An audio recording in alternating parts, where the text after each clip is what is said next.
नमस्कार, देशित देख रहे हैं आप और देशित में अब मैं आपके साथ हूं शिरीन और बात होगी ऑपरेशन नशे का पाताल लोक। बिल्कुल सही शब्द सुना है आपने, पाताल लोक। ये नशे का ऐसा पाताल लोक है जिसके रहस्य बहुत हैं और पूरा सच हम आपको दिखाएंगे। लेकिन उससे पहले सुशांत सिंह केस में आज की जो बड़ी खबर है, सबसे पहले आप वो देखिए। सुशांत सिंह के परिवार के वकील विकास सिंह ने आज एक प्रेस कॉन्फ्रेंस की है। विकास सिंह ने आरोप लगाया कि मीडिया में कुछ लोग सुशांत सिंह के खिलाफ दुष्प्रचार कर रहे हैं। कुछ लोग सुशांत सिंह के चरित्र हनन की कोशिश कर रहे हैं। सुशांत के पिता और बहनें इस दुष्प्रचार से आहत हैं, दुखी हैं। कुछ चैनलों की झूठी खबरों से परिवार इस वक्त बेहद परेशान है। ये प्रेस कॉन्फ्रेंस में सुशांत के पिता के वकील की तरफ से कहा गया कि जो दुष्प्रचार हो रहा है, कुछ टीवी चैनल जो झूठी खबरें दिखा रहे हैं, उन खबरों से परिवार बेहद दुखी है और खबरों के नाम पर जो मनोहर कहानियां दिखा रहे हैं, सुना रहे हैं दर्शकों को, जो सिर्फ अपने स्वार्थ के लिए सुशांत सिंह राजपूत केस को लेकर जो तमाशा बना रहे हैं, जो खबरें नहीं, एक तमाशा दिखाना चाहते हैं लोगों को, और सुशांत सिंह केस में जो झूठी खबरें फैलाकर दुष्प्रचार करने की कोशिश कर रहे हैं, उसी को लेकर आज ये प्रेस कॉन्फ्रेंस और परिवार की तरफ से ये कहा गया कि आप जो ये लोग कर रहे हैं ना, इससे परिवार आहत है, दुखी है। सुशांत सिंह की 3 बहनें आज मेरे से मिली और अपने बिहाफ पे भी और अपने पिता के बिहाफ पे भी बड़े दुख प्रकट किए उन लोगों ने कि मीडिया में एक कैंपेन चलाया जा रहा है उनकी फैमिली को बदनाम करने के लिए, सिर्फ इसलिए कि रिया एक अक्यूज्ड को इस एफर्ट से फायदा मिले। और अगर ये आज के बाद नहीं रुका तो जिन चैनल्स में ये सब चल रहा है उन पे हमको लीगल कार्रवाई करनी पड़ेगी। तो सुशांत सिंह की 3 बहनों ने आज दिल्ली में वकील विकास सिंह से मुलाकात की थी। वकील से मिलने के बाद सुशांत सिंह की बहनों ने रिया को लेकर कई सवाल उठाए थे। सुशांत के परिवार का रिया से यही सवाल है कि आखिर रिया ने सुशांत सिंह की बीमारी की बात परिवार से क्यों छिपाई। एफआईआर में बड़ा स्पष्ट लिखा है कि सुशांत सिंह राजपूत की मानसिक स्थिति बिल्कुल ठीक थी 2019 तक। एक आध पहले कोई घटना छोटी मोटी हुई होगी, लेकिन उससे कोई उनके मानसिक स्थिति में कोई फर्क नहीं था। 2019 में रिया उनके जिंदगी में आने के बाद उनकी मानसिक स्थिति खराब हुई और मानसिक स्थिति जो खराब हुई उसमें बड़ा क्लियरली एफआईआर में लिखा है कि वो बहुत घबराए रहते थे। तो परिवार का सीधा और सधा हुआ सवाल है कि रिया सब कुछ जानती थी कि सुशांत बीमार है, तो फिर परिवार से ये बात क्यों छुपाई? आखिर कौन सा सच छिपाना चाह रही थी रिया चक्रवर्ती? और बॉलीवुड के अंदर ड्रग्स कितनी गहराई से अपनी जड़ें जमा चुका है, इसका खुलासा आप देख रहे हैं कि हर दिन एक नई तस्वीर सामने आती है और जल्द ये पूरा खुलासा आप सबके सामने होगा। रिया ड्रग्स केस में 3 ड्रग्स सप्लायरों की गिरफ्तारी के बाद रिया के ड्रग्स रैकेट की सच्चाई भी अब सामने आ पाएगी। नशे के पाताल लोक में कौन कौन? भाई बहन की ड्रग्स कंपनी पर सबसे बड़ा सबूत।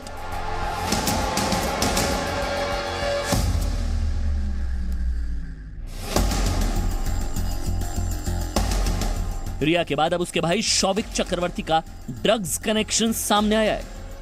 सूत्रों के मुताबिक ड्रग्स एंगल की जांच कर रही नारकोटिक्स ब्यूरो को एक व्हाट्सएप चैट मिली है। चैट के मुताबिक शौविक का मुंबई में ड्रग्स सप्लाई करने वालों से सीधा संपर्क था। रिया चक्रवर्ती के भाई शौविक चक्रवर्ती ने सुशांत सिंह के हाउस मैनेजर सैमुअल मिरांडा को ड्रग्स सप्लायर बासित परिहार से मिलवाया। बासित ने सैमुअल को दूसरे ड्रग्स सप्लायर जैद बिलात्रा से मिलवाया। यानी कि शौविक चक्रवर्ती पहले से ही ड्रग्स सप्लाई को जानता था। इसका सबूत एनसीबी को कुछ और चैट से मिला। सूत्रों के मुताबिक इसी साल 17 मार्च को शौविक चक्रवर्ती ने एक चैट में जैद बिलात्रा का मोबाइल नंबर सैमुअल मिरांडा को दिया था और इसे 5 ग्राम ड्रग्स के लिए 10,000 रुपए देने के लिए कहा था। अब सवाल है कि शौविक चक्रवर्ती ड्रग्स सप्लायर से 5 ग्राम ड्रग्स किसके लिए मंगवा रहा था? आखिर ड्रग्स खरीदने के लिए जो 10,000 रुपए दिए गए वो किसके थे? एनसीबी के हाथ लगी एक चैट से खुलासा हुआ है कि एक बार सैमुअल मिरांडा, बासित परिहार और जैद विलात्रा तीनों बांद्रा इलाके में एक साथ मिले। एनसीबी सूत्रों के मुताबिक शौविक के पास ड्रग सप्लायर बासित परिहार और सूर्यादीप मल्होत्रा का नंबर मौजूद था। ड्रग सप्लायर बासित परिहार और जैद विलात्रा को एनसीबी गिरफ्तार कर चुकी है। इनके अलावा एनसीबी ने गोवा से ड्रग सप्लायर फयाज अहमद को भी गिरफ्तार किया है। जैद बासित और फयाज की गिरफ्तारी से न केवल सुशांत सिंह राजपूत की मौत को लेकर जांच एजेंसियों को अहम जानकारियां मिल रही हैं, बल्कि बॉलीवुड में नशे के पाताल लोक की भी कुंडली खुल सकती है। सुशांत सिंह की मौत की जांच के दौरान रिया चक्रवर्ती के कई ड्रग्स चैट सामने आए थे, जिसमें रिया ने ड्रग्स को लेकर बातचीत की थी, जिसका खुलासा जी न्यूज ने पहले किया था। एनसीबी की अब तक की जांच में ड्रग्स की कड़ी शौविक चक्रवर्ती और सैमुअल मिरांडा से जुड़ चुकी है। जल्दी नारकोटिक्स कंट्रोल ब्यूरो दोनों को पूछताछ के लिए बुला सकता है। एनसीबी ड्रग्स कनेक्शन की कड़ियों को जोड़ते हुए रिया चक्रवर्ती तक पहुंचने की तैयारी में है। अब सुशांत केस में जांच इस बात पर भी होगी कि क्या रिया ने किसी साजिश के तहत सुशांत को पहले डिप्रेशन में धकेला और फिर हालात और बदतर करने के लिए सुशांत सिंह को ड्रग्स की लत लगाई। मुंबई से राकेश त्रिवेदी और अंकुर त्यागी के साथ दिल्ली से प्रमोद शर्मा की रिपोर्ट। तो बॉलीवुड और ड्रग्स, इन दोनों का कनेक्शन कई सालों से है। मुंबई से गोवा तक ड्रग्स का कारोबार फैला हुआ है। पुलिस और नारकोटिक्स ब्यूरो से बचने के लिए ड्रग्स सप्लायर और खरीदार कई कोड वर्ड्स का इस्तेमाल करते हैं और इन्हीं कोड वर्ड्स के जरिए वो पूरा कारोबार करते हैं।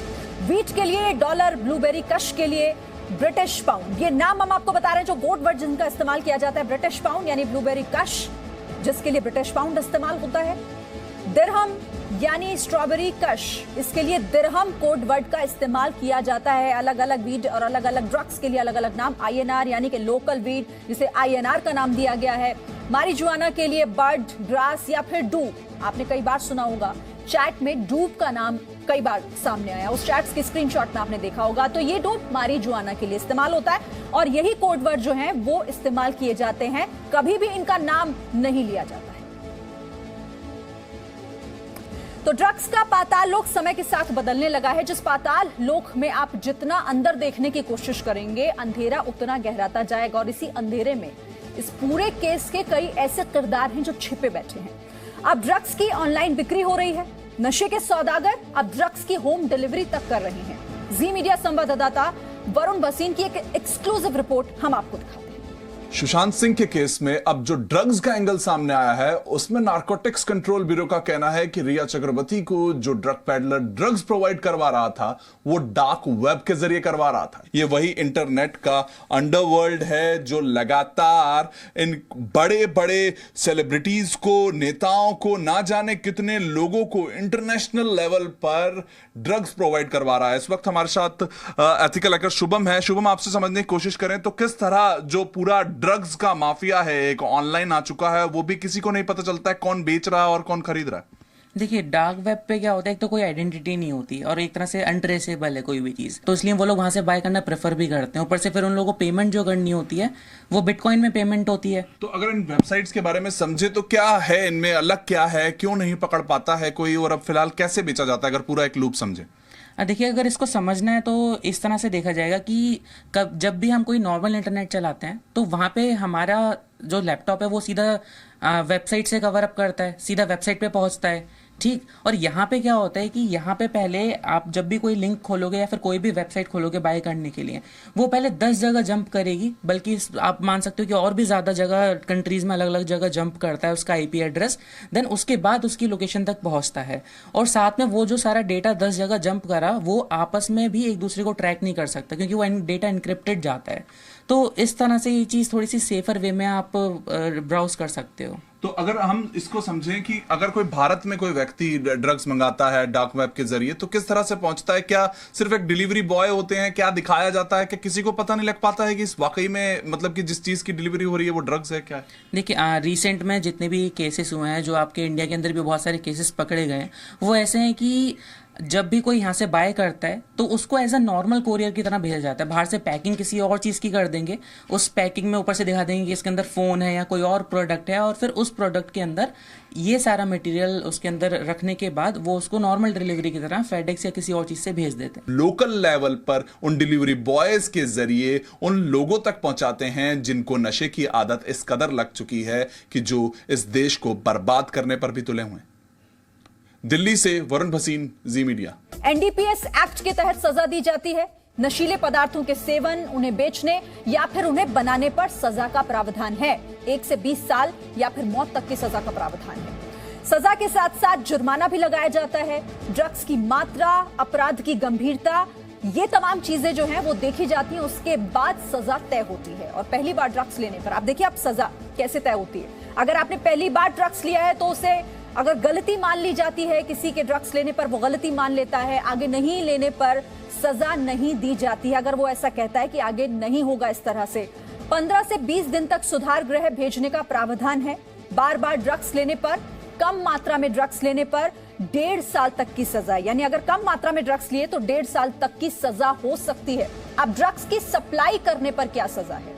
तो ड्रग्स की सप्लाई करने पर पकड़े जाने पर कम से कम 10 साल और 10 साल से लेकर 20 साल तक की सजा का प्रावधान है। जो हमारा एक्ट है, ये इसको 2 पार्ट्स में आप डिवाइड कर सकते हैं कि एक जो सेल्फ कंज्यूम कर रहा है उसके लिए कुछ ऑफेंसेस हैं, वो ऑफेंस है अपने आप में, और कुछ अगर उसको बेचने के लिए उसमें इन्वॉल्व है, उससे कमर्शियल पर्पस के लिए, तो उसके लिए एक ऑफेंस अलग है। सपोज मैं अगर ड्रग लेता हूँ, सिर्फ कंज्यूम कर रहा हूँ, तो लॉ मेरे को एक डिफरेंट निगाह से देखता है, और मेरे को एक, अगर मेरे पे केस रजिस्टर हो जाता है, मेरा ऑफेंस बेलेबल है, और मेरे को एक इम्यूनिटी भी प्रोवाइड करता है कि अगर मैं कोर्ट में एक एप्लीकेशन मूव करता हूँ तो मेरे को कोर्ट एक इम्यूनिटी भी देता है, चांस देता है कि मैं अपने आप को सुधारूँ और अपने डी एडिक्शन हॉस्पिटल में जाऊँ, उसकी वो सर्विसेज लूँ और मैं ठीक हो जाऊँ। तो मेरे को इस केस से मेरे को इम्यूनिटी भी हो जाती है। एक तो ये एक स्ट्रिंजेंट प्रोविजंस हैं, जो लोग इन कामों में पूरी तरह से लिप्त हैं,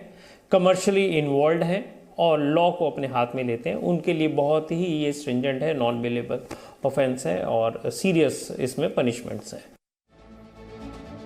और सुशांत सिंह के परिवार को लड़ाई सिर्फ कानूनी नहीं बल्कि सोशल मीडिया पर भी लड़नी पड़ रही है। सुशांत सिंह को न्याय दिलाने के लिए सोशल मीडिया पर जन आंदोलन चलाया जा रहा है।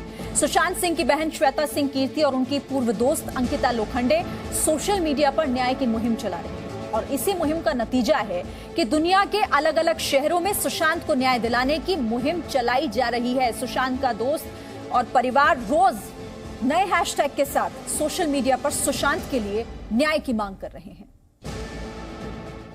तेरे जाने का गम और ना आने का गम, फिर जमाने का जाने का गम और ना आने का गम, फिर जमाने का जाने का गम और ना आने का गम, फिर जमाने। जगह जगह पोस्टर्स लगाकर सुशांत के लिए न्याय की मांग की जा रही है, और सिर्फ भारत नहीं है, परिवार और दोस्त नहीं, हम और आप नहीं, बल्कि दुनिया में ये मांग उठ रही है कि जल्द से जल्द सुशांत सिंह राजपूत को न्याय मिले। उनके साथ क्या हुआ था, ये सच सबके सामने आए।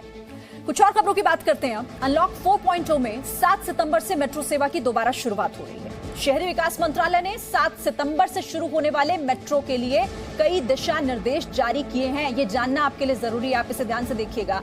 अगर आप भी मेट्रो में सफर करते हैं तो ये आपके लिए खबर जरूरी है। मेट्रो शुरू करने के लिए गाइडलाइंस क्या है वो हम आपको बता रहे हैं। यात्रियों को फेस मास्क पहनना जरूरी होगा, ये कंपलसरी है। स्टेशन पर यात्रियों की थर्मल स्कैनिंग होगी। बिना लक्षण वालों को ही यात्रा की मंजूरी आगे दी जाएगी। प्लेटफॉर्म और मेट्रो ट्रेन में सोशल डिस्टेंसिंग का ख्याल रखना होगा। कंटेनमेंट जोन में मेट्रो स्टेशन बंद रहेंगे, यानी कि यहां पर ट्रेन नहीं रुकेगी। जिस स्टेशन पर नियमों का उल्लंघन, वहां पर मेट्रो नहीं रोकी जाएगी।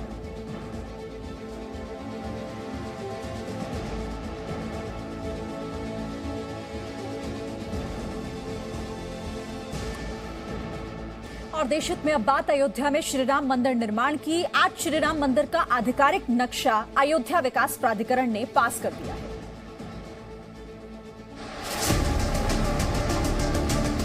अयोध्या में श्रीराम मंदिर का नक्शा अयोध्या विकास प्राधिकरण ने पास कर दिया है। नक्शा पास कराने में 2,10,68,184 रुपए का शुल्क लगा, जिसमें से 65,000 रुपए ट्रस्ट ने शुरुआत में ही जमा कर दिए थे। आज सुबह 11 बजे अयोध्या विकास प्राधिकरण की बैठक शुरू हुई, जिसमें अध्यक्ष कमिश्नर MP अग्रवाल, जिला अधिकारी अनुज कुमार झा, उपाध्यक्ष डॉक्टर नीरज शुक्ला और बोर्ड के सदस्य शामिल हुए। श्री राम जन्मभूमि तीर्थ क्षेत्र ट्रस्ट ने श्री राम मंदिर समेत 70 एकड़ का नक्शा सभी रिकॉर्ड के साथ अयोध्या विकास प्राधिकरण में जमा किया था। नक्शे को पर्यावरण, फायर, ASI, वन विभाग, नगर निगम, एयरपोर्ट अथॉरिटी समेत 9 विभागों की NOC लेने के बाद पास किया गया।